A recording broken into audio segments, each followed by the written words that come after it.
आप देख रहे हैं हर खबर। मैं हूं आपके साथ जागृति। बुलेटिन की शुरुआत कर लेते हैं इस वक्त की बड़ी खबर से। बड़ी और अहम जानकारी चंडीगढ़ से। सीएम मनोहर ने बुलाई बैठक। सभी डीसी और एसपी के साथ सीएम करेंगे बैठक। 11 बजे हरियाणा निवास में होगी बैठक। ये बड़ी और अहम जानकारी चंडीगढ़ से, जहां सीएम मनोहर लाल ने बुलाई बैठक। तो ये आपको बता दें कि सभी डीसी और एसपी के साथ सीएम मनोहर बैठक करेंगे।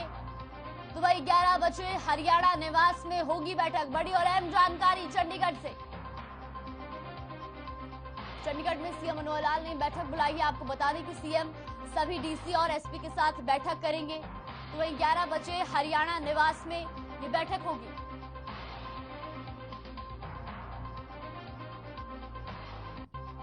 जहां बैठक में कई मुद्दों पर चर्चा करेंगे। तो ये आपको बता दें कि 11 बजे हरियाणा निवास में होगी ये बैठक। तो बड़ी और अहम जानकारी चंडीगढ़ से। सीएम मनोहर लाल ने हरियाणा निवास में 11 बजे बुलाई सभी डीसी और एसपी की बैठक। हरियाणा निवास में डीसी और एसपी के साथ सीएम मनोहर लाल बैठक करेंगे।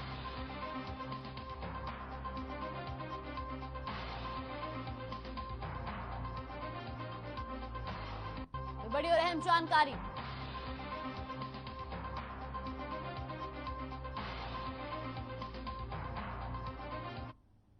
रुकल अगली बड़ी खबर का। अगली बड़ी खबर भी आ रही है दिल्ली से। आपको बता दें कि एनसीआर में बढ़े सीएनजी और पीएनजी के दाम। घरेलू पीएनजी की कीमत में ₹1 का इजाफा। सीएनजी में दामों में 50 पैसे की बढ़ोतरी। दिल्ली में पीएनजी 36.61 रुपए से बढ़कर 37.61 हुई है। तो आम आदमी पार्टी पर महंगाई की मार कम होने का नाम नहीं ले रही है। पेट्रोल, डीजल, रसोई गैस के दामों में बढ़ोतरी होने के बाद अब सीएनजी और पीएनजी गैस के दामों में इजाफा हुआ है। घरेलू पीएनजी की कीमत में ₹1 प्रति एससीएम की वृद्धि हुई है। हालांकि बढ़ी हुई कीमत पूरे देश में नहीं बल्कि दिल्ली और गौतम बुद्ध नगर में ही लागू होंगी।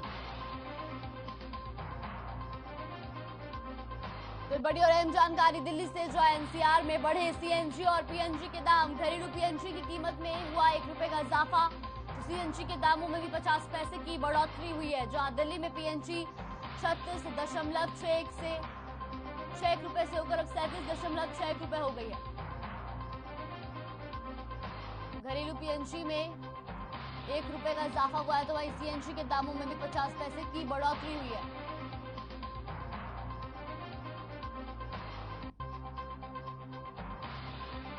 बड़ी और अहम खबर दिल्ली से।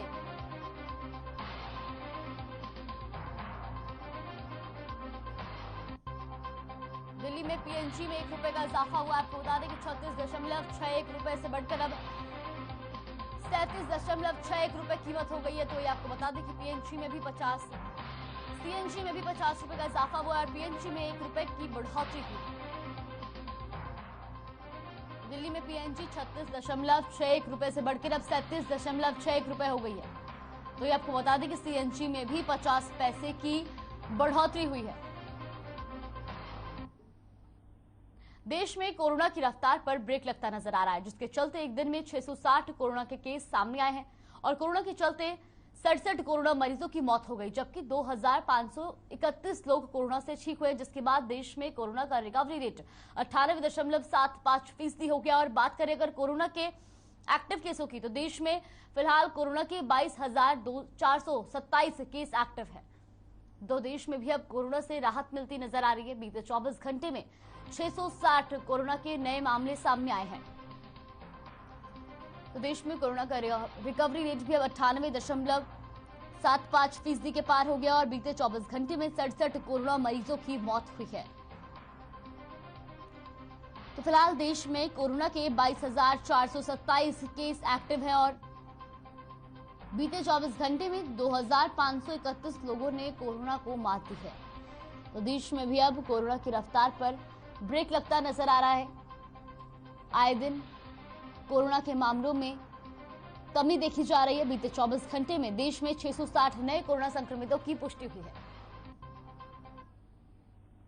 वहीं हरियाणा में हर रोज कोरोना के मामलों में कमी नजर आ रही है, जिसके चलते प्रदेश में एक दिन में कोरोना के 85 नए संक्रमित पाए गए हैं। तो वही 69 लोगों ने कोरोना को मात दी है और जिसके चलते कोरोना का रिकवरी रेट भी अब 98.88% के पार पहुंच गया है। बता दें कि प्रदेश में कोरोना से एक भी मौत नहीं हुई है। वही गुरुग्राम में कोरोना के 62 नए कोरोना संक्रमित पाए गए हैं, जबकि फरीदाबाद में 8, हिसार में 7 सोनीपत में एक और पंचकुला में भी एक कोरोना संक्रमित की पुष्टि हुई है।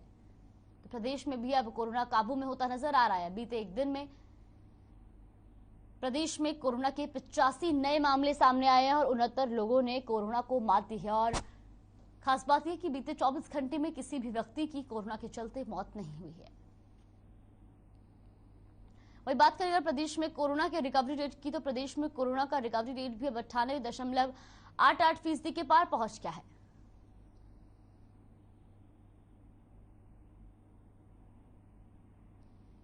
तो गुरुग्राम में 62, फरीदाबाद में 7 मामले सामने आए हैं, जबकि हिसार में भी 7 और सोनीपत में एक नए कोरोना संक्रमित की पुष्टि हुई है।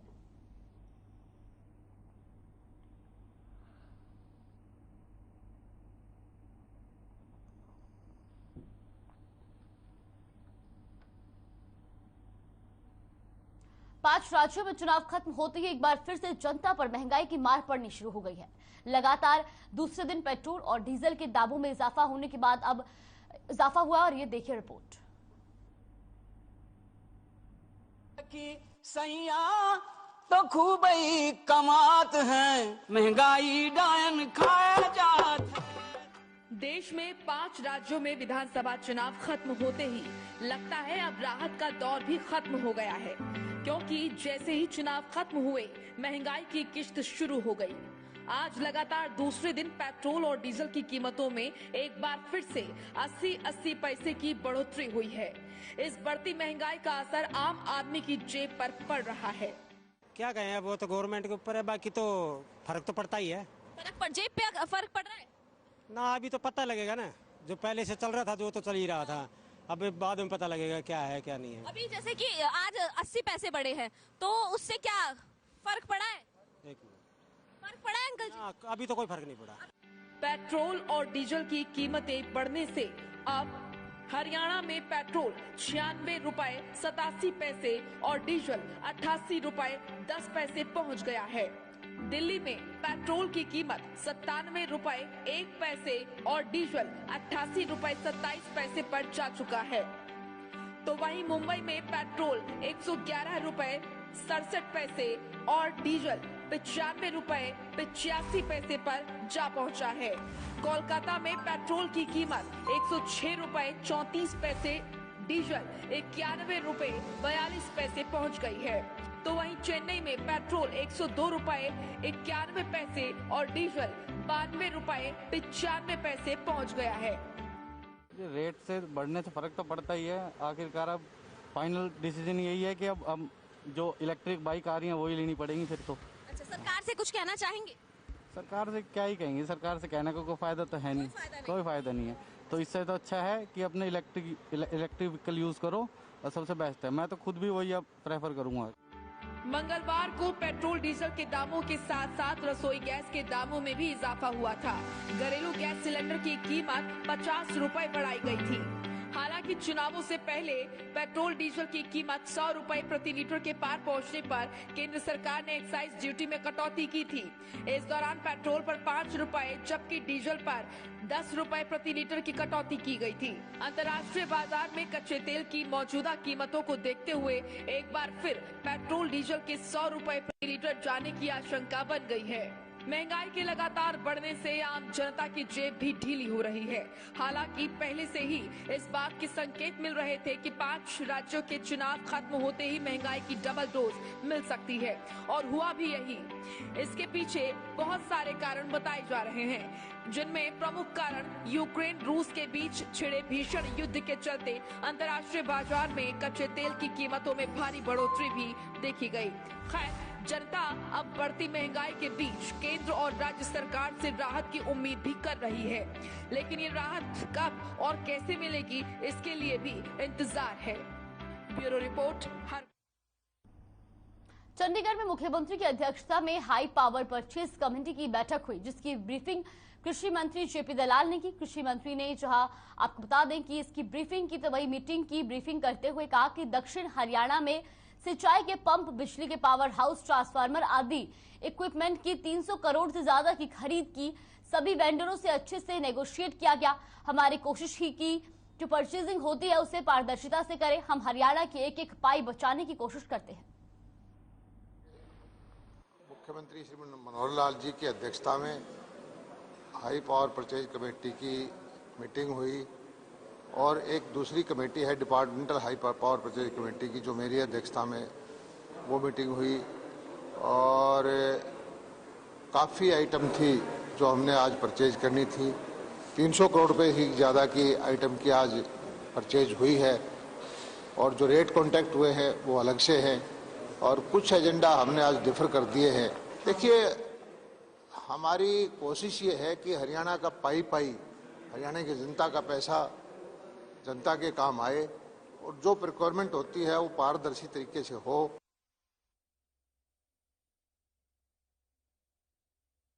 हिसार में 26 और 27 मार्च को होने वाले कार्यक्रमों में सीएम मनोहर लाल हिस्सा लेंगे, जिसकी जानकारी देते हुए हरियाणा विधानसभा के डिप्टी स्पीकर रणबीर गंगवा ने बताया कि सीएम 27 मार्च को मंगाली गौशाला में आयोजित कार्यक्रम में शिरकत करेंगे। इस मौके पर हल्के की प्रमुख मांगों को उनके सामने रखा जाएगा।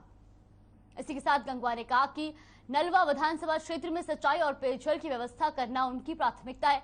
हल्के के विभिन्न गांवों में जल चलकर निर्माण और नई पेयजल लाइन का कार्य चल रहा है। पुरानी पेयजल लाइनें बदली जा रही हैं। आपको देना चाहूंगा कि 27 तारीख को माननीय मुख्यमंत्री मेरे अपने हलके के अंदर नड़वा के अंदर मंगाली गांव के अंदर गौशाला के अंदर आएंगे। हमें उनका स्वागत करने का मौका भी जो है 27 तारीख को मिलेगा। वैसे तो 26 तारीख को शाम को ही वो हिसार आएंगे, यूनिवर्सिटी के अंदर प्रोग्राम है और उसके बाद में शाम को जो रोनहात गांव के अंदर जो आज़ादी के टाइम पर जो शहीद हुए थे उनके ऊपर एक प्रोग्राम है, वो उसमें यूनिवर्सिटी के अंदर देखेंगे। और सुबह 27 तारीख को मंगाली में नड़वा हल्के के अंदर जो पड़ती है वहाँ माननीय मुख्यमंत्री जो है वो जाएंगे। राज्यसभा सांसद दीपेंद्र सिंह हुड्डा ने एक बार फिर बीजेपी पर निशाना साधा है। बीजेपी पर सवाल उठाते हुए राज्यसभा सांसद दीपेंद्र सिंह हुड्डा ने कहा कि लूट में छूट के समझौते के तहत हरियाणा में बीजेपी और जेजेपी का गठबंधन हुआ है। साथ ही उन्होंने कहा कि सरकार पर तंज कसते हुए उन्होंने दीपेंद्र सिंह हुड्डा ने कहा कि बजट भी अजीबोगरीब तरीके से पेश किया गया है। आम नागरिकों के लिए बजट में कुछ भी खास नहीं है। काफी संख्या में हमारे जो कश्मीरी ब्राह्मण भाई हैं वो हरियाणा में भी बसे हुए हैं। इसमें बहादुरगढ़ के अंदर तो एक कश्मीर कॉलोनी भी है।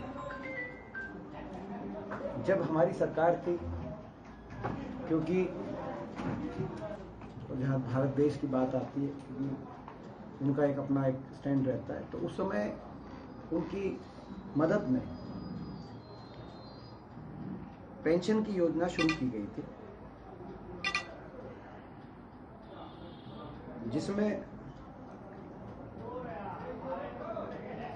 जिसमें 1,000 रुपये प्रति माह का शुरुआत करी थी, फिर 2,500 रुपये प्रति माह और 2014 में चुनाव से पूर्व ये नोटिफिकेशन है जिसके माध्यम से 5,000 रुपये प्रति माह जो है पेंशन कर दी गई थी। कश्मीरी पंडितों इस सरकार ने जेजेपी पार्टी, जो पार्टी बीजेपी के खिलाफ वोट लेके आई, इसीलिए मैंने कहा कि लोग नहीं चाहते थे इनको वापस। हरियाणा की स्थिति बता रहा हूँ, मगर लोगों का जो जन भावना थी उसके साथ विश्वासघात करते हुए सरकार की स्थापना हुई।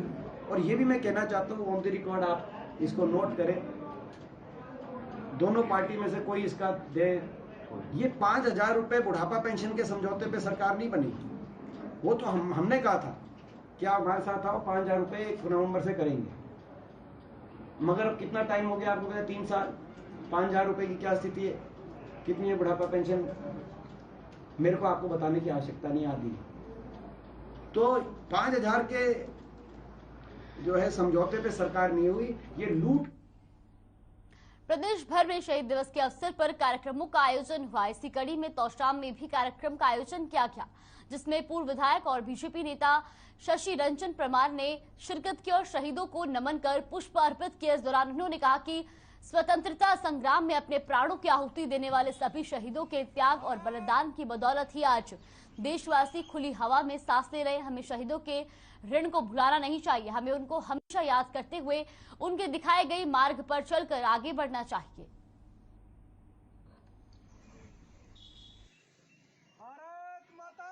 आज शहीद भगत सिंह, सुखदेव और राजगुरु, आज उनकी शहादत दिवस है। उनके चरणों में हम सभी यहाँ तुसाम में तिकोना पार्क में नमन करते हैं और उसी के लिए ये प्रोग्राम आयोजित किया है।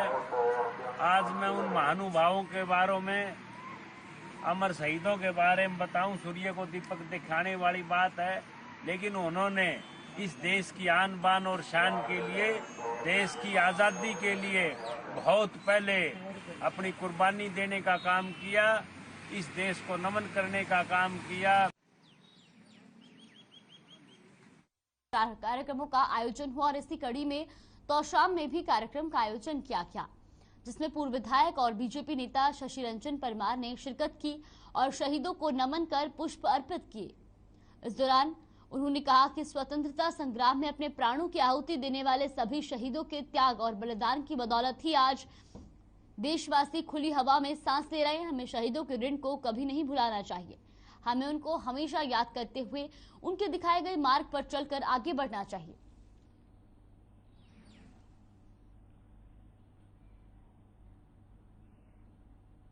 रेवाड़ी के महाराणा प्रताप में शहीदों के सम्मान में एक तिरंगा यात्रा का आयोजन किया गया। इस दौरान जब तक हिंदुस्तान रहेगा, शहीदों का सम्मान रहेगा के नारे लगाए। इसी के साथ ही बच्चे, महिलाओं और बुजुर्गों ने भी इस तिरंगा यात्रा में बढ़ चढ़कर भाग लिया।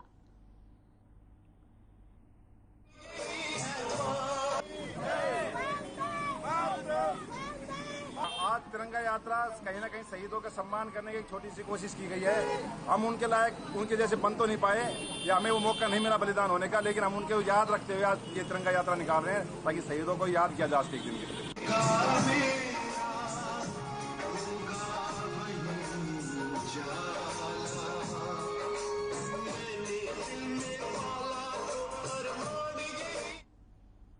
रेवाड़ी के निजी स्कूल के अध्यापक पर छात्र की पिटाई के आरोप लगे हैं। पिटाई से बच्चे के शरीर पर काफी निशान पड़ गए हैं।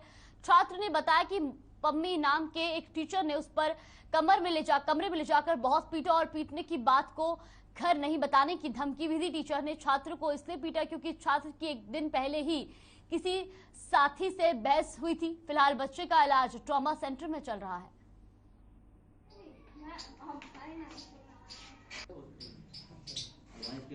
बस में जा रहे थे ना, आ रहे थे घर, जब मैंने भीड़ ज्यादा हो रही थी, ऐसे लड़का खड़ा है, मैं सारा लेग खड़ा था, छोरा का वो गलती से रैप्टा लग गया है और फिर इसने मेरे एक दो रैप्टा मार दे है। फिर मैं कह रहा कोई बात ना, फिर मैंने छिपा दी मैंने है। और फिर ना सर से किया है वो, जब मैं आया था ना सुबह स्कूल तो सर से किया, मैंने कह रहा सर वो प्रेयर के बाद बताऊंगा है। और फिर मैं सोच रहा हूँ मजाक कर रहा होगा वे है। और फिर ना मैं पेपर कर रहा था ना, जब आया था वे, फिर मैं कह रहा सर बुला रहा, मैं सोच रहा मजाक कर रहा हूँ अब भी है। और जब दूसरी मार फिर मैं गया ना, और डंडी से मारा, कम से कम 20-30 डंडी मारी और मैं पूरी तरह नाच दो।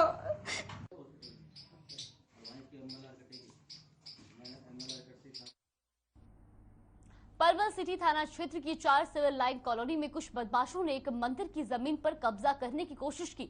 जैसे ही लोगों को इसकी जानकारी मिली, वैसे ही लोगों का वहां पर गुस्सा भड़क उठा और भारी संख्या में पहुंचकर ग्रामीणों ने बदमाशों का मुकाबला करना शुरू कर दिया। सूचना मिलते ही पुलिस मौके पर पहुंची और लोगों को शांत करवाया। साथ ही पुलिस ने दर्जन भर आरोपियों के खिलाफ मामला दर्ज कर कार्रवाई शुरू की है।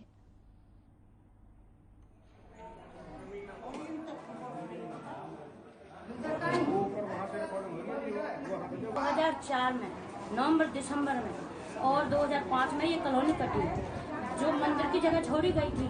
शुरू में इसके हाथ जोड़ गया, मैंने 2000 जब ही मैंने सबसे पहले जगह खरीदी, ये सामने वाली जगह खरीदी, उसी के मतलब बयाना दे दिया था 1.5 लाख रुपए का। और उसके ये मंदिर की जगह छोड़ के इसकी पूजा करके फिर कॉलोनी काटी। निंदी भाग्य हैं जिनके पूछ सके, और उन्होंने बोला था एक अगर 4 दीवारी करना और शिव भगवान की मूर्ति जब मतलब पधारना, उसके बाद में कोई हेल्प होने की जो उनका है मैं आप मदद करूंगा। हाँ। एसएसओ साहब जी, आज 4 सिविल लाइन में आज क्या हुआ था? क्या सिविल लाइन में हनुमान जी का मंदिर बनाया हुआ है, उसमें कुछ गुंडा तत्व उस जमीन के डॉक्यूमेंट्स बनवा रहे हैं। उसी बेस पे वो गुंडागर्दी करने के बल पे कब्जा करना चाहते हैं। कैथल की शक्तिनगर कॉलोनी से अफीम की खेती करने का मामला सामने आया। आपको बता दें कि शक्तिनगर की जहाज वाली गली में एक व्यक्ति ने अपने ही घर में अफीम के 100 से अधिक पौधे लगा रखे थे, जिन पर अफीम के डोडे लगे हुए थे। पुलिस को सूचना मिली थी। मौके पर पहुंचकर पुलिस ने अफीम की खेती करने वाले व्यक्ति को गिरफ्तार किया है। और आपको बता दें कि आरोपी युवक अफीम की खेती बिना लाइसेंस के कर रहा था।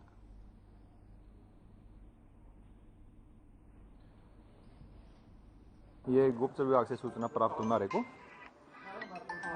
और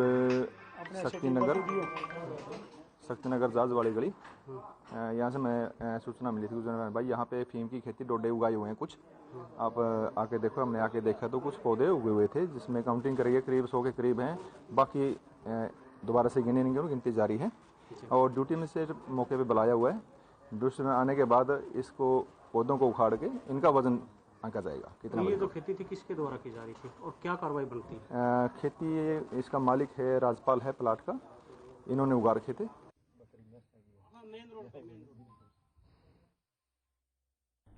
पानीपत के सुभाष नगर में बदमाशों के हौसले बुलंद होते दिखाई दे रहे हैं। यहाँ मंगलवार रात 4 नकाबपोश बदमाशों ने आभूषण कारीगर से 25 तोले सोने के जेवरात और करीब 2 लाख रुपए नकदी लूटी है। पंडित के अनुसार आपको बता दें कि जो पीड़ित के अनुसार आपको बता दें कि 4 में से 2 बदमाशों के पास हथियार थे और हथियारों के बल पर ही बदमाशों ने सुभाष बाजार में आभूषण कारीगर की दुकान में घुसकर घटना को अंजाम दिया और फिर फरार हो गए। वही पूरी वारदात सीसीटीवी कैमरे में कैद हो गई। फिलहाल पुलिस मामले की जांच कर रही है।